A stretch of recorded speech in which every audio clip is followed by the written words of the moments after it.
This video is about the cycle of Saturn through Aquarius and Pisces, which it's already in, but really is about to start December of 2020 in full measure. And it's about 5 years, 2.5 years per sign.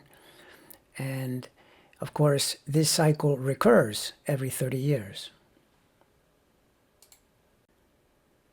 In the USA chart, Saturn is in Libra in the 11th sign. Libra is the sign of its exaltation. The 11th sign is very strong. Saturn squares the sun, and this is a harsh but dynamic and grounding aspect. It's actually a tremendous asset to a country or a person, provided you're able to control it, because Saturn grounds and manifests, and without the power of Saturn, literally nothing gets done. So this Saturn in the US chart is very, very strong. It also, notice that it rules the sign where the moon is, Aquarius, it co-rules it, Uranus being the other co-ruler, and it rules the second house of financial resources. Those are the areas that it connects to, but in summary, this planet is very, very strong, very significant, and so you can expect that as it's moving around, the correlations it makes to wherever it's landing are going to be very important.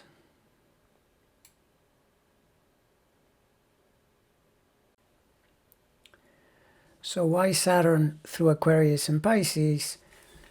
Well, this is to give Democrats, although perhaps I should say progressives, people of a progressive nature, some hope in terms of upcoming patterns. And by progressive, I mean governance that seeks to benefit more people rather than less people. When I think of the, in present day, the Democratic-Republican dichotomy, what I see is a party interested in benefiting the few versus a party that is interested in benefiting the many.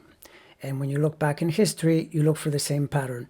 You can then get into arguments about how they should be more progressive or less progressive or more whatever. But if you're able to spot the fact that a government is progressive, then basically the pattern holds. All right, so working from the bottom up, this is where we are as of December 2020. Saturn will be in Aquarius permanently. It did do a dip, and it's there now in Aquarius from April until July, but it's fully in December all the way till the spring of 23, and then in Pisces from that point until May of 2025. Now look back one cycle when Saturn was last in Aquarius, and you have the Bill Clinton era, and this was an era of democratic governance. Now you can argue about how much more progressive he might have been, but he was a Democrat, and he was forced to work with a Republican Congress a lot of the time. And aside from his own misdeeds, the fact is we had a Democratic administration. Now look back one more cycle, and you find yourself at John F. Kennedy and Lyndon Johnson. This administration, during very troubled times, I mean, Kennedy was assassinated for one, and there was a lot of unrest due to the Vietnam War, but this administration was responsible for passing really important progressive legislation, the Bill of Rights for one. And so one has to remember it as pretty powerful stuff back in the 60s. Go back another cycle, Saturn in Aquarius is right there as Franklin Roosevelt is gaining power, and right through the Pisces period. This was the period of the New Deal. Again, a fantastic period for progressives. Many, many people were able to move forward in their life as a result of Roosevelt's work. There is no doubt about it. And if we go back to the cycle before that, we find ourselves at Teddy Roosevelt, who was a Republican. But this was back in the day when Republicans could be progressives. Such things no longer exist. But back then, you could have a Republican like that. And this is the way Roosevelt was. And so, again, we can count this period as being helpful to progressives.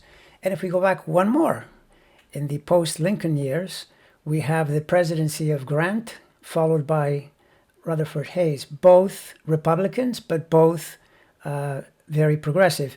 If you go back to these days, the Lincoln era, back then, Republicans were actually Democrats. They were the progressive party. The switch didn't come until later. And so all of this fits really, really well with the Saturn in Aquarius and Saturn in Pisces favoring progressive rule. So I conclude with the choice we are most likely to have in 2020, barring something unusual. And let's face it, we're in very unusual times, so anything is possible. But this is likely to be the choice: Biden or Trump. And based on what I've presented here, I'm liking Biden. Although I'll tell you, if it were the only thing, what I said here about Saturn, Aquarius, and Pisces, I too would be worried. There are so many other factors that point in this direction. But this is yet one more, right? And if you want another pattern to add on to this, realize that in the last Saturn in Aquarius and Pisces moment, which happened in the early 90s, early into mid-90s, Biden was serving in the Clinton administration. Trump was in the worst years of his life.